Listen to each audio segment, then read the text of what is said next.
Good morning, everybody. Today we are going to do a pretty much one-year review of a 2024 Honda Trail 125.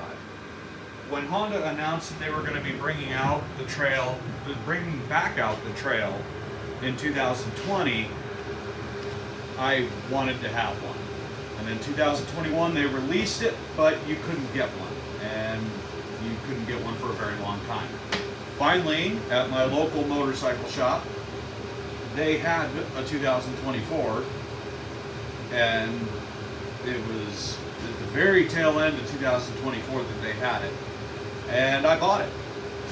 A little bit of a, what would you call that, impulse buy. An expensive impulse buy, but an impulse buy nonetheless. And then I rode it home. Thankfully, the motorcycle dealer is only 5 miles from me. So it was chilly with no full fairing most of the time. In most weather, I'm riding a full fairing bike. I'm riding my Goldwing. But this thing is fun. It's small. It's low power. It's only 8.5 to 9 horsepower, somewhere around there. But they kept so many of the features of the original Trail 90, and I wanted this because in my childhood, my friend and I rode all over the countryside on a Trail 90. It burned more oil than gas. We carried 2 quarts with us, but we put so many miles on old country roads, wearing our helmets, no endorsements, no insurance either, because it wasn't required here at that time, and it was a blast. It had a top speed of 45 miles an hour. Throttle pinned, haze of blue behind us, and it was just kids having fun. Good, honest, trouble-free fun. We go to our fishing holes, ride in the woods. The only thing this doesn't have that would be nice if it had a high-low transmission, and it does not. It has one range, so it's not as capable as the Trail 90 in that sense, but it's still a very fun bike. They kept the classic styling for the most part, except instead of metal, this is all plastic, which is fine. It's pretty tough. Our cameraman has decided to push this into the dirt a couple of times. He got mad at it or something, I don't know. Or just inept at riding. You know, he doesn't know how motorcycles work or something. Who knows? Might be. So, in the classic sense, you don't see a gas tank here. If you don't know the Trail 90 had the gas tank under the seat. Now, the Trail 90 had a little latch that you pulled to flip up the seat, and the seat didn't flip up this way or this way, it flipped up to the side. But this one flips forward, and you have your gas tank. It holds 1.2 gallons. I don't know the actual mileage that this thing gets because most of it's been around the property. I don't know. In theory, this thing should get around 130 miles to a gallon if you're tooling around town at like 35 miles an hour, which is impressive, really. But you have an Allen wrench right here, and that is so you can open up your little tool box right down here. It's tiny, and I've opened it up. It has a screwdriver, and it has some weird cable thing with a sleeve on it. I don't know what that's for. We'll have to figure that out. Haven't really had to get into it until I just was curious. But you know, like I said, in true classic sense, you know, gas tank is here. And we have a nice little, they thought about the details. They have this rubber trim going around the seam weld of the gas tank. So it adds looks and gets rid of the sharp edge. The seat, it's not bad. You're not touring on this unless you're doing adventure stuff, off-road, mild off-road stuff. It's not a dirt bike. And people that try and make it a dirt bike, you're barking up the wrong tree. It's not what it's designed for. It's designed for a mix of on-road, tooling around town, down the mild highways where, 45 to 55. With me on it, the fastest I can get this thing to go is 54 miles an hour. It's fast enough for short stints, but you're not bombing down the highway at 70, 80 miles an hour. It just won't do it. And you're running max RPMs. You're not supposed to do that continuously. They are pretty bulletproof. Overall, I mean, really the only complaints on it are kind of a personal preference. One thing I wish Honda had done is this has the neat feature of its electric start or its kick start. That's kind of nice. Your battery dies, you give it a kick, it spins the charging system fast enough to give it enough power to run the fuel injection and fire the coils, and then it fires up. That's a nice thing in case your battery dies. You leave your key on, whatever. A lot of people have gotten into the habit these days of turning off a bike with the emergency kill switch. Don't do that. It's not designed for it. That's how you wind up with dead batteries. You flip it off, you forget your key. Everything on the bike is still on except the ignition system and the fuel pump and all that. So that's emergency. Let's leave it at that. If this was solely meant for controlling the ignition, we wouldn't have a key. Little rant on that. The other thing well, back to this. What I wish Honda had done, because my clod hoppers are too long, so my foot hits here while I'm riding, and every bump, you hear it. I wish they had maybe kind of tucked it in a little closer here and moved it a little further back. At this point, I'm going to remove it and store it somewhere on the bike because I know it's not good for the clutching mechanism to constantly be hit with this moving every time I hit a bump. The other thing I don't like, and again, this is a personal preference thing, I hate heel-toe shifters. And it has a heel-toe shifter. Upshift, downshift. I'm always just putting my foot underneath here and moving. Gotta explore why that's a little wiggly, but yeah, it's you hit a bump and the heel of your foot, if it hits that, you're upshifting when you don't want to. And when you're riding motorcycles, ideally the balls of your feet are on the pegs. That is where you should be riding instead of being flat-footed on here. So it makes it that much more difficult. We're probably going to be doing a video on this as far as doing its first oil change. This has not had its first oil change yet.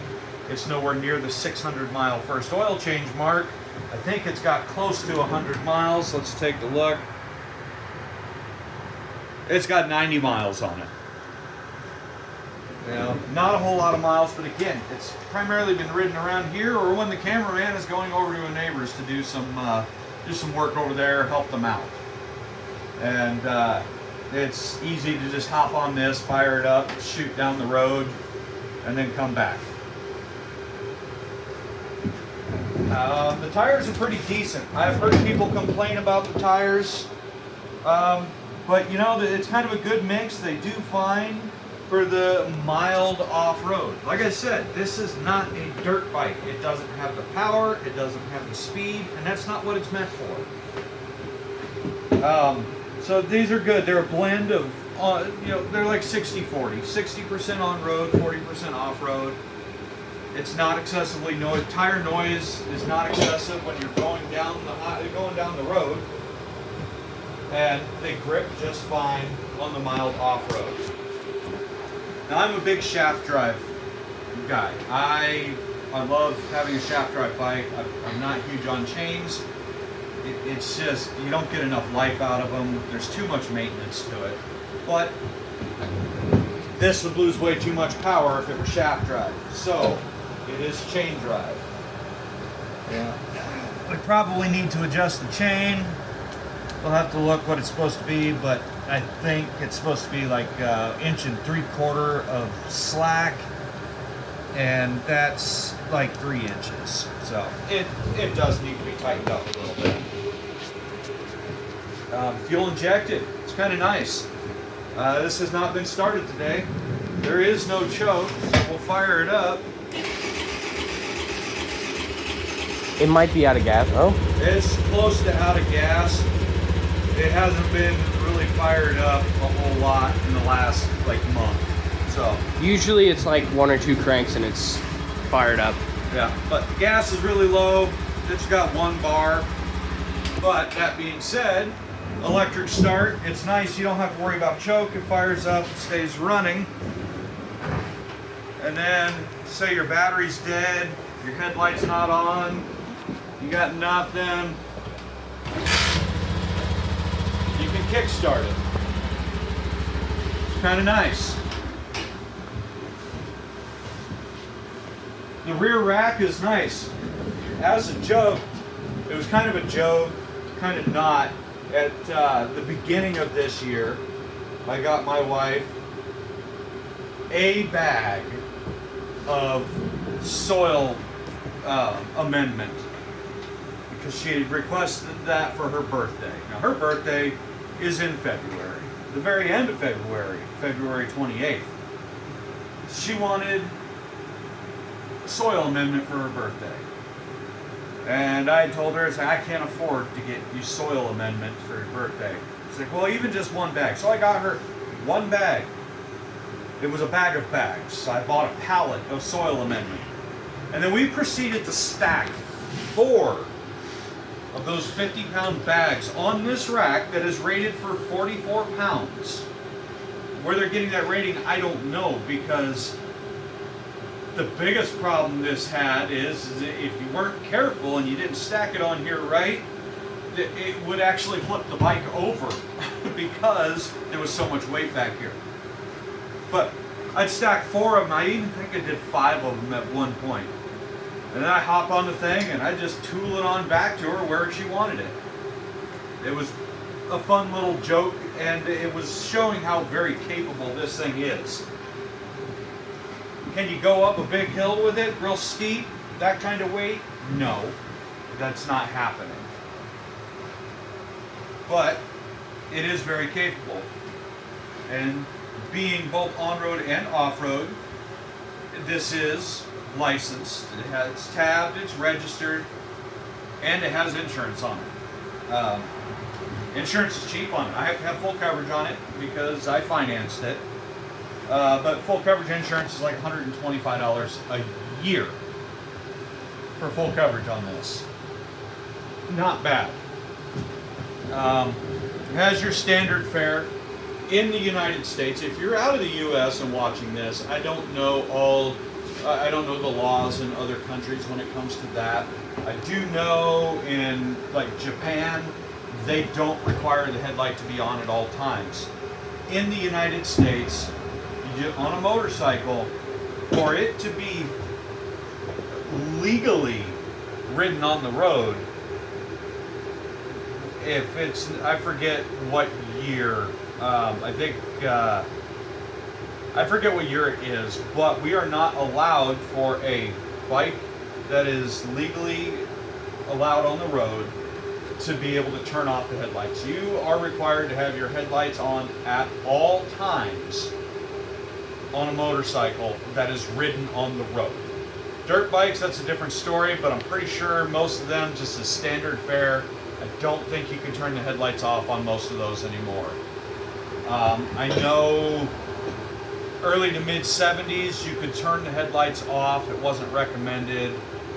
There's just too many accidents. People are blind. They don't see these things anyway. I have a 2001 Goldwing, fully dressed, giant bike. My kids call it an aircraft carrier. It weighs 1,000 pounds. And people still don't see it. Bright yellow. This yellow here, it's brighter than this. And they don't see it. It blows my mind. Yeah, it's just, it's beyond me. They're not paying attention. They're diddling on their phone. You know, it's just, people need to get a clue.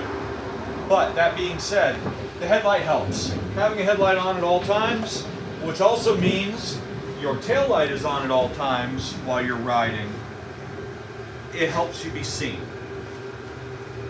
So, like I said, standard fare, you have high-low, you cannot turn it off. You have your horn. See, let's hear how cute the horn is. That's loud and cute. Turn signals, emergency stop, or emergency engine shutdown, and then engine start. Now, one thing a lot of people don't realize, and we'll just kind of use this as an example of pretty much all the motorcycles out there. Your emergency stop is positioned in such a way that if you put the bike down as you're leaving, you're not thinking about anything except I'm going down. You're not thinking about hitting this emergency stop. The way it is positioned as you are leaving the bike, your hand brushes on it and shuts it down as you go down. So there's actually two safeties here. You got the emergency stop, and then you have a tilt angle sensor, where the tilt angle sensor, if it's triggered for long enough, it shuts the bike down as well, for just in case this doesn't get hit to shut it down. Single cylinder, haven't had to get into really too much maintenance, needs a chain adjustment. We are going to change the oil long before the 600 miles because it is a year old. It will be in November, and we just need to change the oil so we don't have the oil getting acidic while it sits through the winter. They were thinking, they got some crash bars here. Trail 90 didn't have crash bars. They didn't have any kind of protection on the Trail 90. You didn't have a skid plate. You didn't have this bar. You had an engine hanging out here. Just bink. So they thought about that. We got heat shielding here. The heat shielding still gets warm. There's a lot of people that don't like the silver. I kind of like the silver, but there are people taking this stuff off and having it powder coated black. Easy access for the spark plug. And then the injector's right here, relatively easy access if you have to do something with the injector. There's a lot of people that are putting bigger injectors in them to get a little more power. You have to trick the ECU for fuel mapping because giving it more fuel does not equate to more power if the rest of the stuff does not coincide with it. It does on the carbureted bikes to a point, because to try and meet emissions requirements, they were jetting them lean. Well, jetting it lean, you lose some power, and noticeable power, but not so noticeable that people would go, oh, it's way too little power compared to what it could be. That's not the case. But easy access spark plug. This does have a catalytic converter. It's flared here, but it doesn't. It does have the catalytic converter right there. So on earlier than 2023, it's either earlier than 24, which is what year this one is, or 2023. There was dual catalytic converters. And then they were able to, they did some changes. It could be with fuel mapping, I'm not sure, but they did some changes and they were actually able to bring it down to a single catalytic converter to make it meet emissions requirements. There are people that are removing these.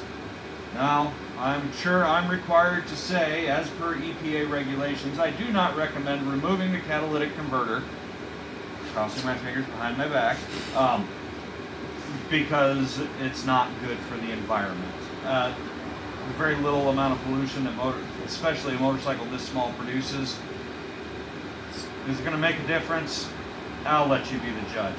But as per federal law and emissions law, don't remove your catalytic converter. We'll leave it at that. My own opinions aside, they don't matter in the grand scheme of things of this. Air filters on the other side of the bike. It's cool because it has a little snorkel. Let's go over there and show the snorkel. Or if you're doing some trail riding and you got to go through a creek and it gets a little deep for you, we got a snorkel right here, brings it up to here. So as long as you stay like here and no water splashes up in here, you're good to go. Pretty easy, relatively easy to get to the air filter. You have a push pin here, you push that down, you take it out, same here, and then you have an Allen here, and then you have an Allen here. To get this off, you have to remove this panel, and we'll go over removing those in a future video. And then there's like 8 screws that hold this together. You swing it out, the air filter's right in there. But you're not changing that all the time. That's pretty much it on this bike. You know, it's a very, for what it is a very capable little trail bike. Something to have fun on. My wife loves this thing because she doesn't have to think about the clutch. You know, because it is semi-automatic. It is a manual gearbox. However, it has a centrifugal clutch for when you engage it, you know, put it in gear while it's running. And it has a wet multi-disc clutch in there. Now, what does that mean for the end user if you don't have a clutch up here? Well, you can actuate it. If you hold this shifter down or hold it up, whatever direction you're going on your shift, that clutch is engaged. Or just, yeah, it's engaged. It's allowing it to slip. You can slowly let this thing up. And what that'll do when you downshift and you slowly let that up, that allows it to ease into your downshift instead of just an abrupt, you're slowing down. It also prevents the rear tire from skidding. It keeps that rear tire from skidding. If you're going fast enough and you downshift or the road's wet or you're on dirt, yeah, it can make the rear tire skid. So there are people that have done a modification to put a clutch lever on here, which I might do that. That sounds kind of nice instead of, you know, because when you ride motorcycles, you get used to brake, clutch, you know, your brakes, the front brakes here, clutch is here, and now when you ride this, you have to add in the mix here using a pedal to ease into stuff. Upshifting, you don't have to worry about it because it's designed to just upshift like that. So that's kind of a neat thing. But she loves it because of that. She can just get on the bike, she can put it in gear, she can twist the throttle, and she can go. She's working on, she's got to get her permit again, so she will in the future be working on riding down the road. She might steal this from me, I don't know. I bought her a Rebel 300, and she has a hard time coordinating clutch brake and shifting and foot brake and all that.